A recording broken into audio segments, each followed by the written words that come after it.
நேயர்களே, நீங்கள் கேட்டுக்கொண்டிருப்பது அண்ணா சமுதாய வானொலி 90.4 அலைவரிசை. இது இந்தியாவின் முதல் சமுதாய வானொலி.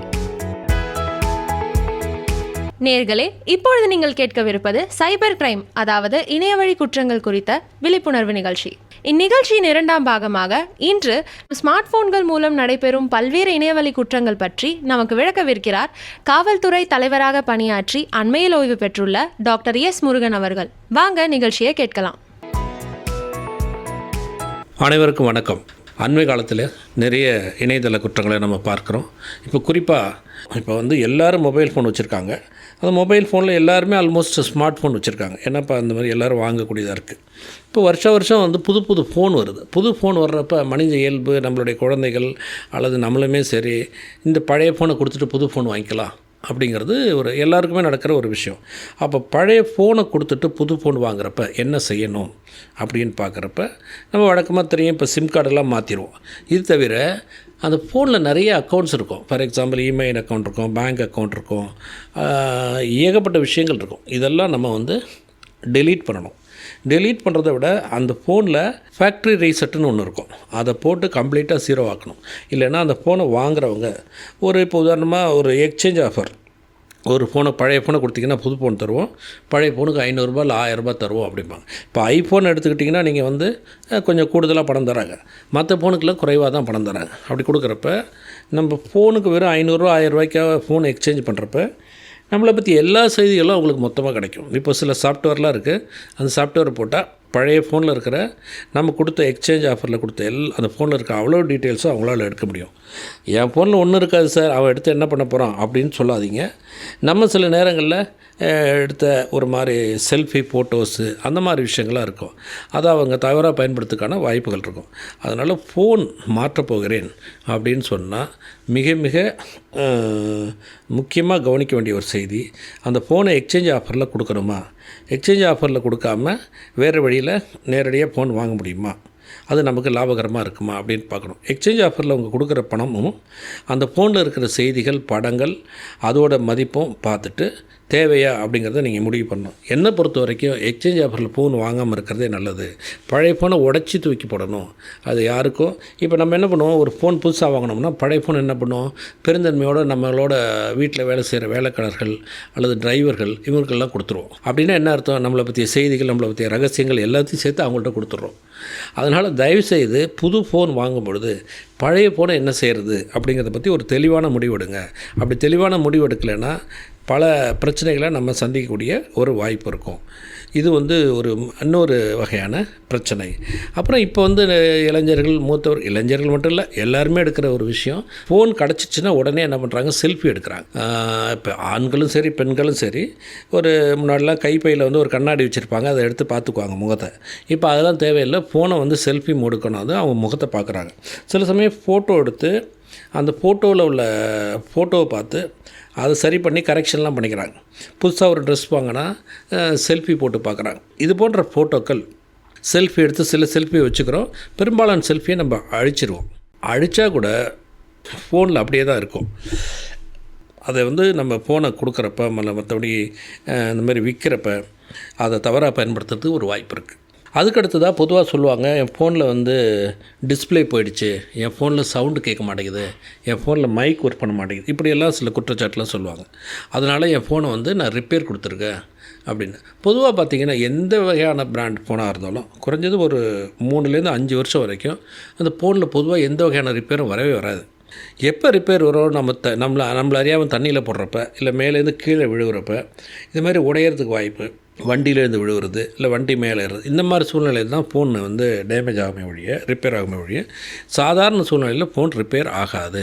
அப்படி ரிப்பேர் ஆகாத சூழ்நிலை நம்ம பார்த்துக்கணும். ஃபோன் ரிப்பேர் ஆச்சுன்னா ஃபோன் ரிப்பேர் பண்ணுற இடத்துல கொடுத்து நம்ம பண்ணுறப்ப, குறிப்பாக பெண்களுடைய ஃபோன் அப்படின்னு இருக்கிறப்ப கண்டிப்பாக கூடவே இருந்து பார்த்து வாங்கிட்டு வர்றது நல்லது. அவங்க டிஸ்பிளே நாங்கள் கொடுத்துட்டு போங்க, நாளைக்கு நான் கொடுக்குற டிஸ்பிளே மாற்றி கொடுக்குறேன்னு சொல்லுவாங்க. அவங்க நியாயமானவங்களாக இருப்பாங்க, எல்லாமே சரியாகவே இருக்கும். ஆனால் இப்போ குறிப்பாக அந்த பெண்களோட ஃபோனாக இருந்தால் மனித இயல்பு என்ன பண்ணுவாங்க, அந்த ரிப்பேர் பண்ணுறவங்க எல்லோரும் கெட்டவங்க நம்ம சொல்லலை, அதை ஓப்பன் பண்ணி அதில் இருக்கிற ஃபோட்டோஸ் என்ன இருக்குது, அதில் இருக்க செய்தி என்ன இருக்குது அப்படின்னு பார்ப்பாங்க. இது பெண்கள் மட்டும் இல்லை, ஆண்களாக இருந்தால் கூட அதில் ஏதாவது பாஸ்வேர்ட்ஸ் வச்சுருக்காரா, ஏதாவது அக்கௌண்ட் டீட்டெயில்ஸ் இருக்காரா, இப்படிலாம் பார்க்குறதுக்கு வாய்ப்பு வாய்ப்பு இருக்குது. பொதுவாக இப்போ ஃபோனில் தான் எல்லோரும் எல்லாத்தையும் எழுதி வச்சுக்கிறோம். முன்னாடியெல்லாம் ஒரு நம்ம மெமரியில் இருந்த எல்லா விஷயங்களும் ஃபோனில் தான் இருக்குது.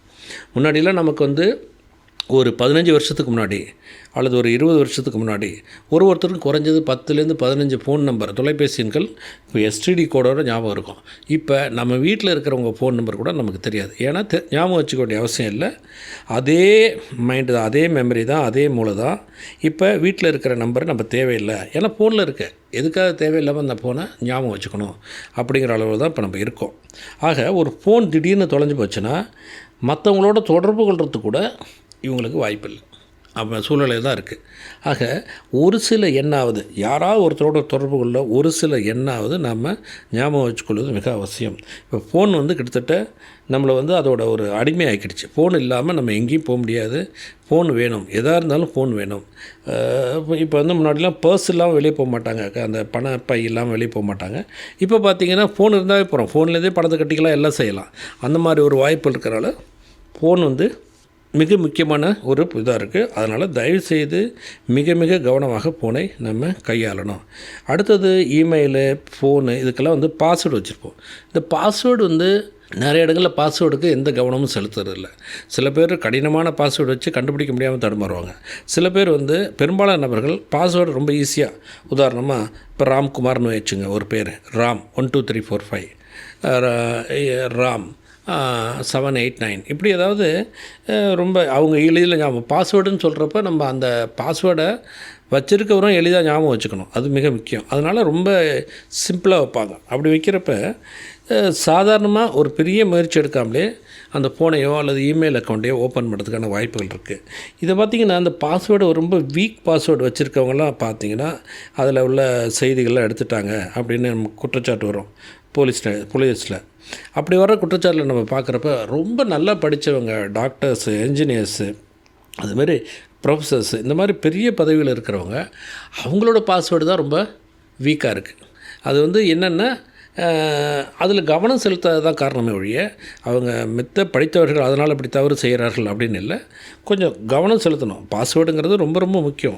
எப்படி வீட்டை பூட்டிட்டு வெளியே போகிறப்ப 2 தடவை 3 தடவை இழுத்து பார்க்குறோம், அல்லது கீ பத்திரமா இருக்கான்னு பார்க்குறோம், அதுமாரி பாஸ்வேர்டு ரொம்ப ரொம்ப அதுமாரி முக்கியம். இப்போ நம்ம வீட்டில் பணம் வச்சுருக்க பெட்டியோ அல்லது நகை வச்சுருக்க பெட்டியோ அல்லது வீட்டு கதவையோ எவ்வளோ கவனமாக பார்க்குறோமோ அதுமாரி பாஸ்வேர்டையும் மிக மிக கவனமாக பார்க்கணும்.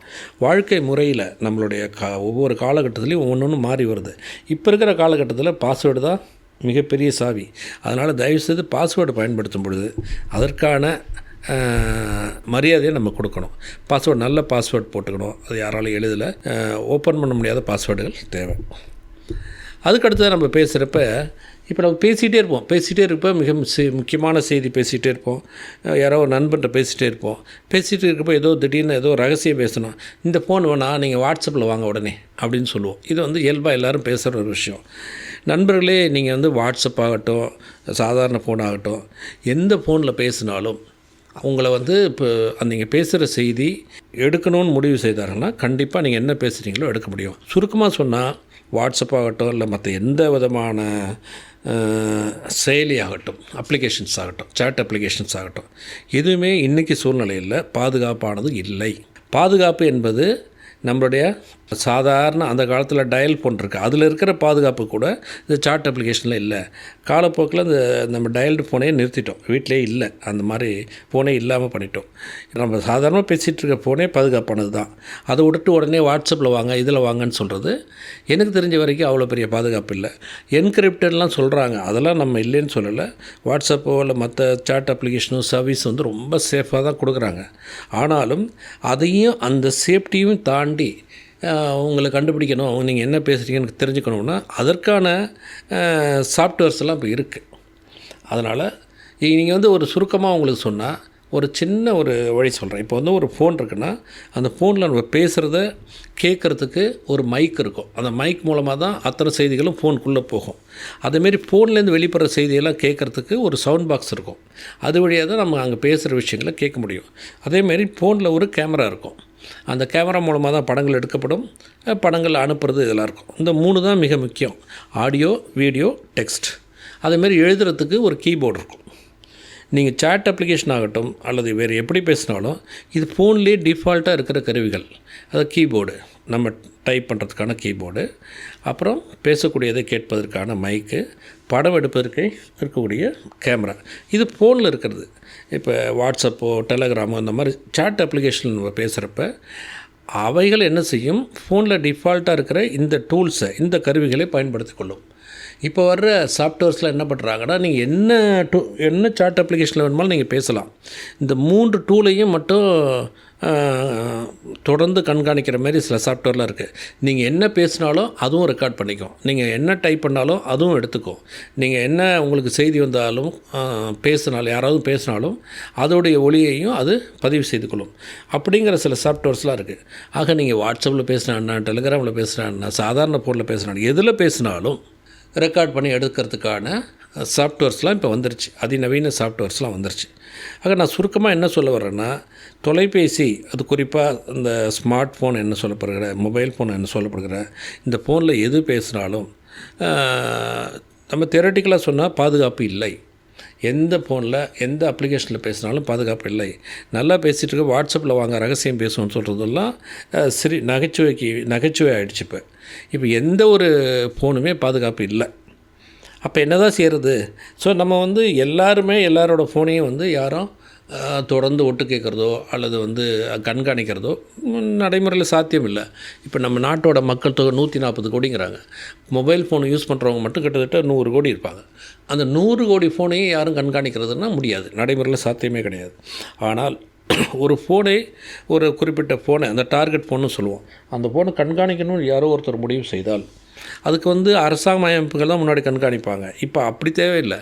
இப்போ அதற்கான சாஃப்ட்வேர்ஸ் கிடச்சிதுன்னா யார் வேணுமாலும் எந்த ஃபோனை வேணுமாலும் கண்காணிக்க முடியும், ஹேக் பண்ண முடியும். அப்படிங்கிற சூழ்நிலை இருக்குது. அந்த சூழ்நிலையில் ஃபோனை பொறுத்த வரைக்கும் ஃபோனில் பேசுகிறது சேஃப் இல்லையான்னு நீங்கள் தான் முடிவு பண்ணணும். ஆனால் என்னை பொறுத்த வரைக்கும் இருக்கிற டூல்ஸ் அவைலபிலிட்டி பார்க்குறப்ப எந்த ஃபோனோட கம்யூனிகேஷனும் சேஃப் கிடையாது.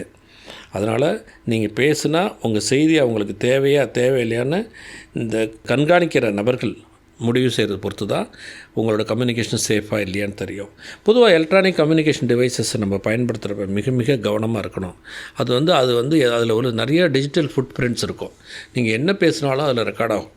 முன்னாடியெல்லாம் ஒரு கார் எடுத்துகிட்டு போகிறோம், அந்த காரை எடுத்துகிட்டு போயிட்டுருக்கப்ப அந்த காரில் ஒரு சின்ன ஆக்சிடெண்ட் ஆகிடுது. நம்ம சொல்லலாம், எதிர வந்தவங்க மோதிட்டாங்க அல்லது காரில் மெக்கானிக்கல் டிஃபெக்ட் இப்படியெல்லாம் சொல்லலாம். பின்னாடி இன்சூரன்ஸ் கம்பெனி கிளைம் பண்ணுறப்ப இப்போ சொல்லலாம். இப்போ இருக்கிற கார்லெல்லாம் பார்த்திங்கன்னா நிறைய வசதிகள் இருக்குது. நீங்கள் கார் ஓட்டுறப்ப, குறிப்பாக ஆக்சிடெண்ட் நடக்கிறப்ப டிரைவரோட கையும் காலும் என்ன பண்ணுச்சு, கை ஸ்டேரிங்கில் இருக்கா, கால் பிரேக்கில் இருந்ததா, ஆக்சிலேட்டில் இருந்ததா, கிளர்ச்சியில் இருந்ததா, இவ்வளோ விஷயமும் நமக்கு தெரியாமலே கார் ரெக்கார்ட் பண்ணிக்குது.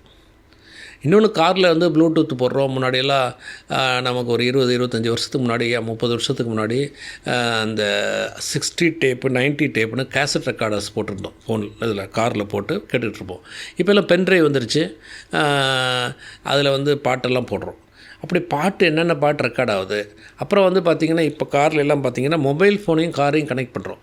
நம்ம கார் ஓட்டிக்கிட்டே இருக்கப்போ திடீர்னு கால் வந்ததுன்னா பாட்டை நிறுத்திட்டு அந்த கார்லேயே நம்மளுடைய தொலைபேசி வருது, நம்மளும் பேசுகிறோம், அவங்களும் பேசுகிறாங்க. குறுஞ்செய்தி வந்தாலும் SMS வந்தாலும் கார்லேயே சொல்கிறாங்க, அந்த செய்தி படிக்குது. இப்படி காரில் நம்ம மொபைல் ஃபோனை கனெக்ட் பண்ணி தான் போகிறோம். இதன் காரணமாக நம்ம பாட்டு கேட்டுட்டு போகிறோமா, இல்லை செய்திகள் எது வந்ததா, இல்லை நம்ம எந்தெந்த ஏரியாவுக்கு போயிருக்கோம் அப்படிங்கிற விஷயமெல்லாம் நம்ம மொபைல் ஃபோன் கனெக்ட் பண்ணுறதுனால கார் எங்கெங்கே ஓடுது அப்படிங்கிறத கூட இப்போ கண்டுபிடிச்சி சொல்கிறதுக்கான வாய்ப்புகள் நிறையா இருக்குது. இப்போ வந்திருக்க எல்லா மாடர்ன் கார்ஸும் 2006க்கு பிறகு அத்தனை கார்கள்லேயும் இந்த வசதி இருக்கிறதுனால கார் ஓட்டுறப்ப ரொம்ப ரொம்ப கவனமாக ஓட்டணும். ஏன்னா இந்த டிஜிட்டல் ஃபாரன்சிக்ஸ் என்று சொல்லப்படுகின்ற ஃபோன் காரோட கனெக்ட் பண்ணுறோம் அப்படிங்கிற ஒரு சூழ்நிலை வர்றப்போ இப்போ எல்லாருமே இப்போ வண்டியில் ஏறி உட்காந்தோடனே ஃபோனை தான் காரில் கனெக்ட் பண்ணுறோம். எந்த வகையான காராக இருந்தாலும் சரி, ஃபோனாக இருந்தாலும் சரி கனெக்ட் ஆகுது. அப்படி இருக்கிற சூழ்நிலையில் ஃபோன் மூலமாக செய்யக்கூடிய எல்லா விஷயங்களும் காரில் வர்றப்ப காரில் விபத்து நடந்தால் அந்த ஃபோனோ அல்லது காரையோ கரெக்டாக அனலைஸ் பண்ணி பார்த்தா மனித தவறுகளால் விபத்து ஏற்பட்டிருக்கா இல்லை வேறு காரணங்களால் விபத்து ஏற்பட்டிருக்கா அப்படிங்கிறத இப்போல்லாம் இன்சூரன்ஸ் கம்பெனி கண்டுபிடிக்கிறாங்க. பெரும்பாலான விபத்துகளில் இப்போல்லாம் இன்சூரன்ஸ் கொடுக்கப்படுவதில்லை. முக்கியமான காரணம் மனித தவறுகளால் நேர்ந்த விபத்து அப்படிங்கிறத நிறைய விஷயம் நம்மளுடைய செய்கைகளே அதை வந்து நிரூபிக்குது. இப்படி பல்வேறு விஷயங்களில் இந்த எலக்ட்ரானிக் கம்யூனிகேஷன் டிவைசஸ் வந்து ஒன்றோடு ஒன்று தொடர்ந்துருக்கு. இந்த வகையில் பார்க்குறப்ப இணையதளம் சார்ந்த குற்றங்கள் அப்படிங்கிறத விட இணையதளம் சார்ந்த சில வசதிகள் நிறையா இருக்குது. இந்த டிஜிட்டல் டிவைஸ் மூலமாக நமக்கு கிடச்சிருக்க வசதிகள் மிக மிக அதிகம். நல்லா பயன்படுத்தினா நல்ல விஷயங்களுக்கு நம்ம அதை செயல்படுத்தலாம். அதை தவறாக பயன்படுத்துகிறப்ப சில பக்க விளைவுகளை நம்ம எதிர்நோக்க வேண்டியிருக்கு. இதுதான் நான் இந்த செய்தி மூலமாக உங்களுக்கு சொல்ல வேண்டியது. எந்த விதமான புதிய தொழில்நுட்பமும் நல்லதே. புதுசாக தொழில்நுட்பங்கள் வருவது நல்லதே. அந்த தொழில்நுட்பங்களை தவறான முறையில் பயன்படுத்தாமல் நல்ல முறையில் பயன்படுத்தினா நிச்சயமாக அது நமக்கு பெரிதும் பயன்படும். நான் சுருக்கமாக சொல்கிறது, தொழில்நுட்பங்களை பயன்படுத்த வேண்டாம். இப்போ வந்து ஸ்மார்ட் ஃபோன் வேணாங்க. அந்த காலத்தில் ஒரு நோக்கியா பட்டன் ஃபோன் வந்தது, அந்த ஃபோனை யூஸ் பண்ணுங்கன்னு நான் சொல்லலை. ஸ்மார்ட் ஃபோன் வச்சுங்க, ஸ்மார்ட் ஃபோனில் உள்ள வசதிகளை பயன்படுத்துங்கள். தயவு செய்து தவறாக பயன்படுத்தாதீர்கள். சரியாக பயன்படுத்துங்க. நிச்சயமாக எந்த விதமான தவறுகளும் வராது. இன்னும் சுருக்கமாக உங்களுக்கு சொல்லப்போனால் உங்கள் ஃபோனோ any electronic communication device, laptop, மற்ற விஷயங்கள் எலக்ட்ரானிக் சம்மந்தப்பட்ட விஷயங்கள் ஏதோ ஒரு காரணத்தினால திருடு போயிடுச்சு, தொலைஞ்சு போச்சுன்னா அருகாமையில் உள்ள காவல் நிலையத்தில் கண்டிப்பாக அதை வந்து இந்த புகாரை பதிவு செய்யுங்க. இப்போ அதுவுமே ஆன்லைனில் பதிவு செய்யறதுக்கான வாய்ப்புகள்லாம் இருக்குது.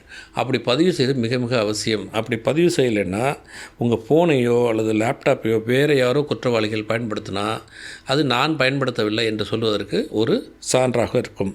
ஏன்னா ஃபோனை திருடுறவங்க அதை வேறு ஏதாவது வகையில் பயன்படுத்துறதுக்கு வாய்ப்பு இருக்குது. லேப்டாப் திருடுறவங்க வேறு ஏதாவது வகையில் பயன்படுத்த வாய்ப்பு இருக்குது. சில சமயம் மிகப்பெரிய குற்றவாளிகள், பயங்கரவாதிகள் நம்ம ஃபோனையோ நம்மளோட லேப்டாப்பையோ பயன்படுத்துறதுக்கு வாய்ப்புகள் இருக்குது. அவனுக்கு தெரியாது, எங்கேருந்தோ வாங்குவாங்க, பண்ணுறாங்க. ஆக தயவுசெய்து நம்மளுடைய ஃபோனோ நம்மளுடைய இதுவோ எந்த பொருளுமோ எனி எலக்ட்ரானிக் கம்யூனிகேஷன் டிவைசஸ் தொலைந்து போனால், திருடு போனால் உடனடியாக காவல் நிலையத்தில் அந்த குற்றச்சாட்டை புகாரை பதிவு செய்யுங்கள். நான் ஏற்கனவே சொன்ன 1930 பதிவு செய்யலாம். அந்த 1930 நீங்கள் பதிவு செய்யலாம். காவல் நிலையத்துக்கு கூட போக வேண்டியதில்லை. இந்த 1930 நீங்கள் பதிவு செய்தால் காவல் நிலையத்திலேருந்து உங்களை தேடி வருவாங்க. அந்த மாதிரியெல்லாம் இப்போ வசதி இருக்குது. குறிப்பாக இந்த இணையதள குற்றங்களை தடுப்பதற்கு மத்திய மாநில அரசுகள் தீவிரமான முயற்சிகள் எடுக்கிறாங்க. ஒரு பக்கம் நிறைய குற்றங்கள் நமக்கு பதிவாயிட்டிருக்கு, இன்னொரு பக்கம் அந்த ப்ரிவென்ஷன் பெட்டர் தன் க்யூர் அப்படின்னு சொல்கிற மாதிரி குற்ற தடுப்பு நடவடிக்கைகளாக நிறையா செஞ்சிட்ருக்காங்க. ஸோ பொதுவாக வந்து இது மாதிரி செய்திகளில் இணையதள குற்றங்களுக்கு நிறைய அவேர்னஸ் செய்திகள் வந்து கொண்டே இருக்கிறது. அவேர்னஸ் பற்றிய செய்திகளையும் நம்ம தெரிந்து கொள்வது மிக அவசியம். ஒரு குறிப்பிட்ட இதை செய்ய வேணாம்னு சொல்கிறப்ப இது நமக்கு இல்லை அப்படின்னு ஒதுங்கி போகிறது தவறு. எல்லா வகையான முன்னெச்சரிக்கை செய்திகளையும் இப்போ வங்கிகள் தொடர்ந்து முன்னெச்சரிக்கை செய்தி போடுது. KYC உங்கள் வாடிக்கையாளரை தெரிந்து கொள்ளுங்கள் என்று சொல்லுவாங்க, நோ யுவர் கஸ்டமர். அதில் நாங்கள் எதுவுமே நேரடியில் கேட்பதில்லை. நாங்கள் வங்கியிலேருந்து வேறு வகையில் இமெயில் மூலமாக உங்களுக்கு ஃபோன் மூலமாக தான் சொல்கிறோம். ஆனால் இந்த மாதிரி சொல்வதில்லை. நாங்கள் அனுப்புவது இந்த மாதிரி 10 இலக்க எண் கொண்ட SMS இப்படியெல்லாம் நிறைய சொல்கிறாங்க. இதை தொடர்ந்து நம்ம கேட்டாலே கவனித்தாலோ இது போன்ற குற்றங்கள்லேருந்து நம்ம கண்டிப்பாக நிச்சயமாக நம்மை பாதுகாத்து கொள்ள முடியும்.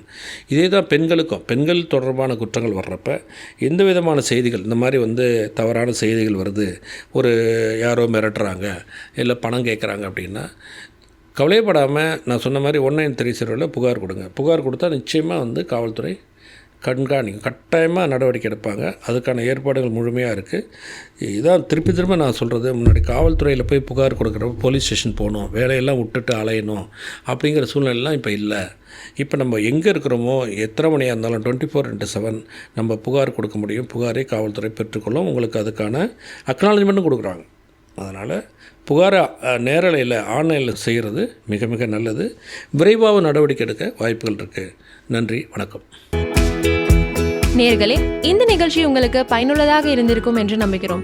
மீண்டும் அடுத்த நிகழ்ச்சியில் உங்களை சந்திக்கும் வரை உங்களிடமிருந்து விடைபெறுவது உங்கள் RJ சந்தியா. தொடர்ந்து கேளுங்கள் அண்ணா சமுதாய வானொலி 90.4. நன்றி, வணக்கம்.